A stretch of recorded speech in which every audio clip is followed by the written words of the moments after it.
In the heart of Haita, the illusions of youth had not been supplanted by those of age and experience. His thoughts were pure and pleasant, for his life was simple and his soul devoid of ambition. He rose with the sun and went forth to pray at the shrine of Hastur, the god of shepherds, who heard and was pleased. After performance of this pious rite, Haita unbarred the gate of the fold and with a cheerful mind drove his flock afield, eating his morning meal of curds and oat cakes as he went, occasionally pausing to add a few berries, cold with dew, or to drink of the waters that came away from the hills to join the stream in the middle of the valley, and be borne along with it, he knew not whither. During the long summer day, as his sheep cropped the good grass which the gods had made to grow for them, or lay with their forelegs doubled under their breasts and chewed the cud, Haita, reclining in the shadow of a tree or sitting upon a rock, played so sweet music upon his reed pipe that sometimes from the corner of his eye he got accidental glimpses of the minor Sylvian deities leaning forward out of the cosp to hear. But if he looked at them directly, they vanished. From this, for he must be thinking if he would not turn into one of his own sheep, he drew the solemn inference that happiness may come if not sought, but if looked for will never be seen. For next the favor of Hastur, who never disclosed himself, Haita most valued the friendly interest of his neighbors, the shy immortals of the wood and stream. At nightfall, he drove his flock back to the fold, saw that the gate was secured, and retired to his cave for refreshment and for dreams. So passed his life, one day like another, save when the storms uttered the wrath of an offended god. Then Haita cowered in his cave, his face hidden in his hands, and he prayed that he alone might be punished for his sins, and the world saved from destruction. Sometimes, when there was a great rain, and a stream came out of its banks, compelling him to urge his terrified flock to the uplands, he interceded for the people in the cities which he had been told lay in the plain beyond the two blue hills forming the gateway of his valley.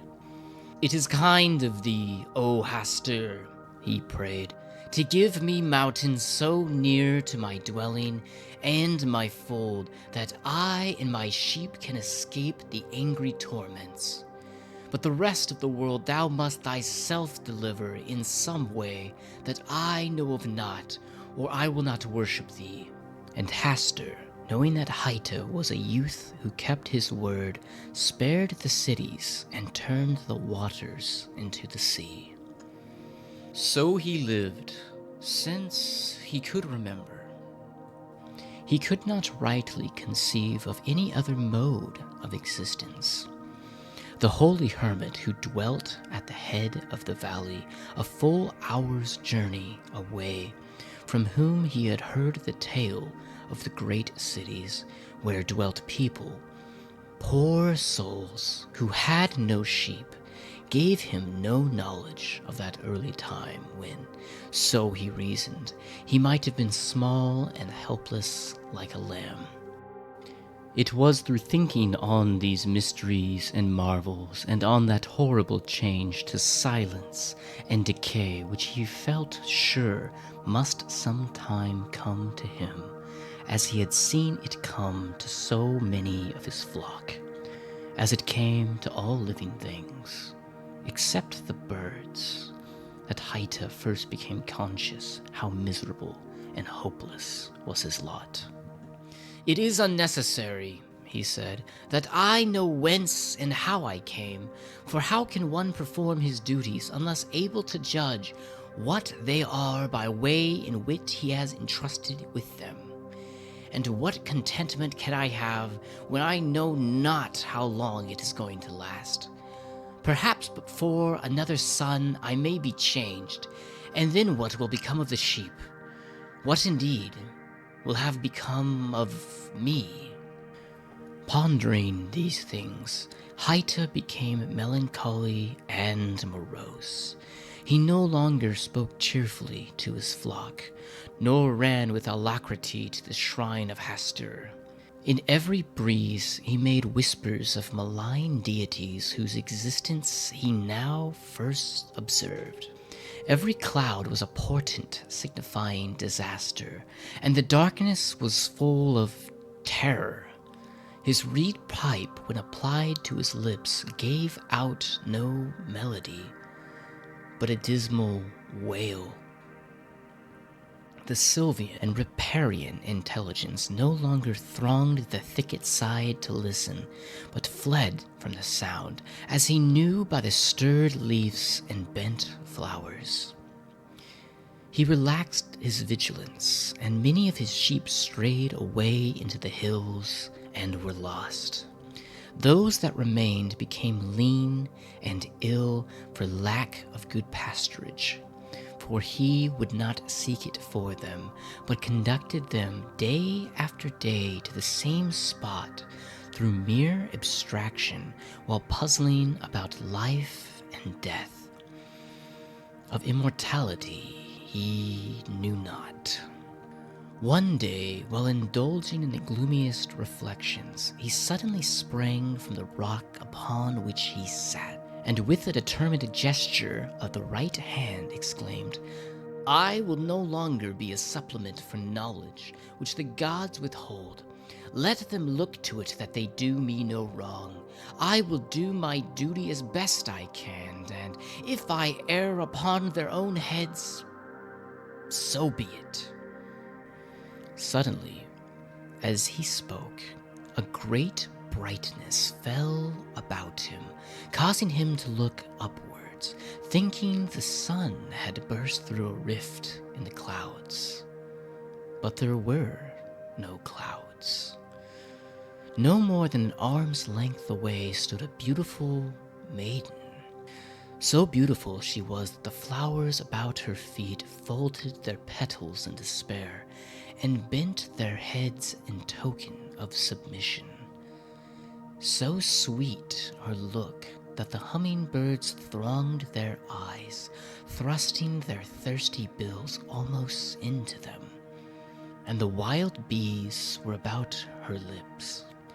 And such was her brightness that the shadows of all objects lay divergent from her feet, turning as she moved. Haita was entranced. Rising, he knelt before her in adoration, and she laid her hand upon his head. "Come," she said in a voice that had the music of all the bells of his flock. "Come, thou art not to worship me, who am no goddess, but if thou art truthful and dutiful, I will abide with thee." Haita seized her hands, and stammering his joy and gratitude arose, and hand in hand they stood and smiled into each other's eyes. He gazed on her with reverence and rapture. He said, "I pray thee, lovely maid, tell me thy name, and whence and why thou comest." At this she laid a warning finger on her lip and began to withdraw.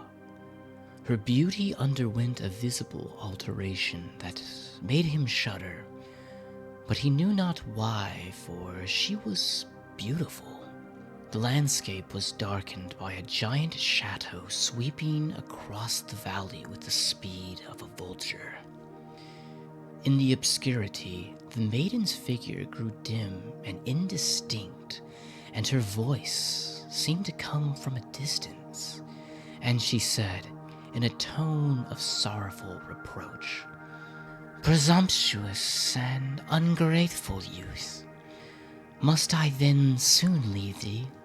Would nothing do but thou must at once break the eternal compact?"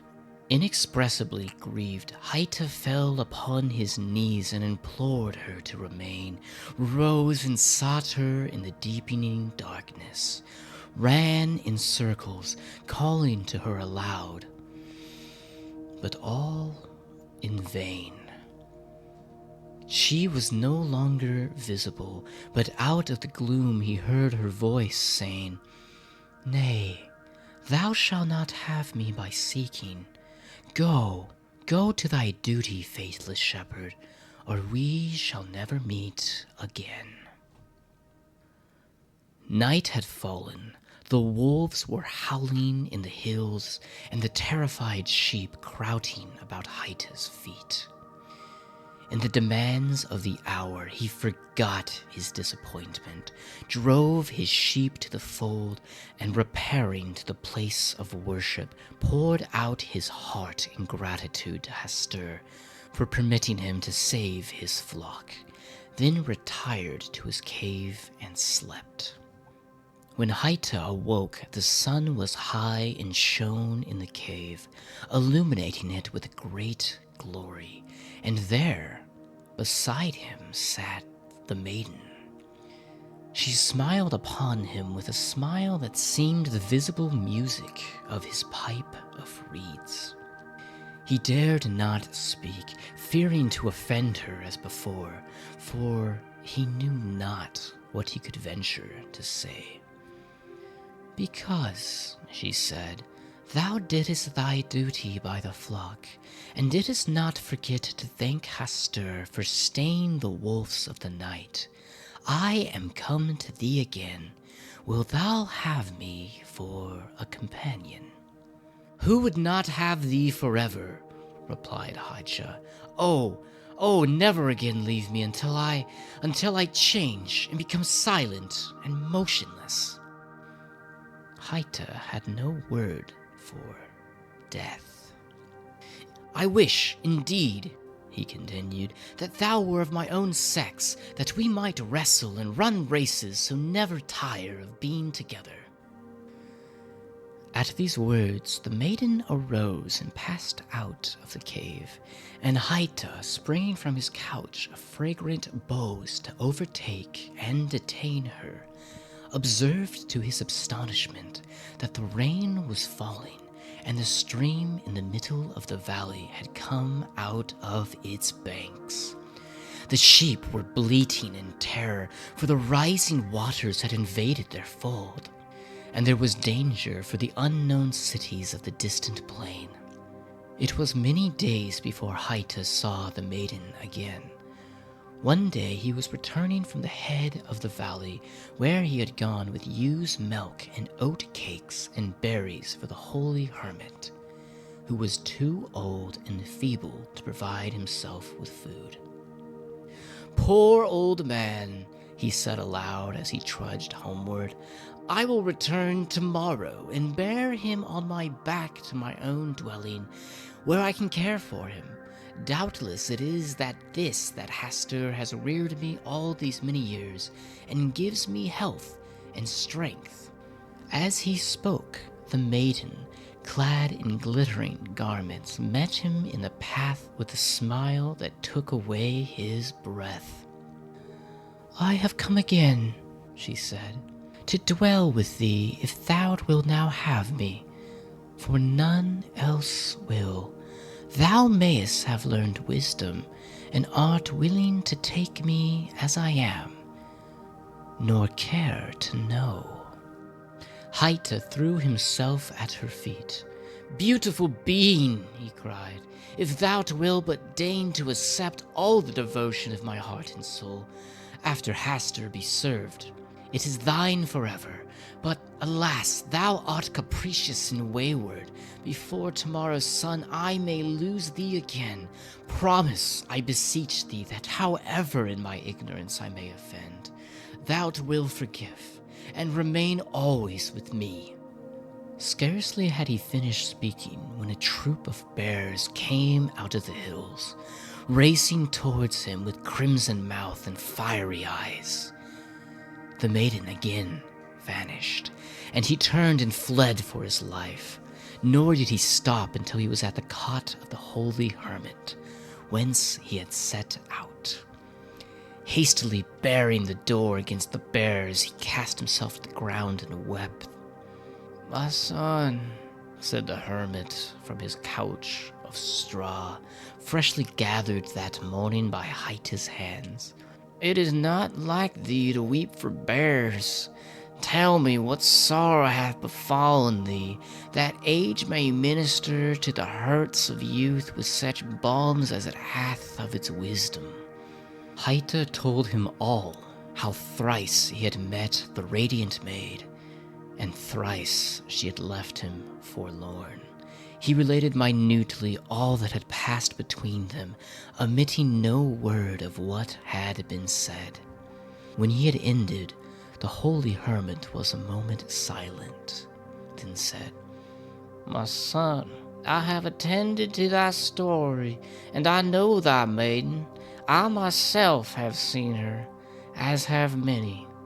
Know then that her name, which she would not even permit to inquire, is Happiness. Thou saidst the truth to her, that she is capricious, for she imposes conditions that man cannot fulfill, and delinquency is punished by desertion. She cometh only when unsought, and will not be questioned. One manifestation of curiosity, one sign of doubt, one expression of misgiving, and she is away. How long didst you have her at any time before she fled?" "Only a single instant," answered Haita, blushing with shame at the confession. "Each time I drove her away in one moment." "Unfortunate youth," said the holy hermit. "But for thine indiscretion, thou mightest have had her for two."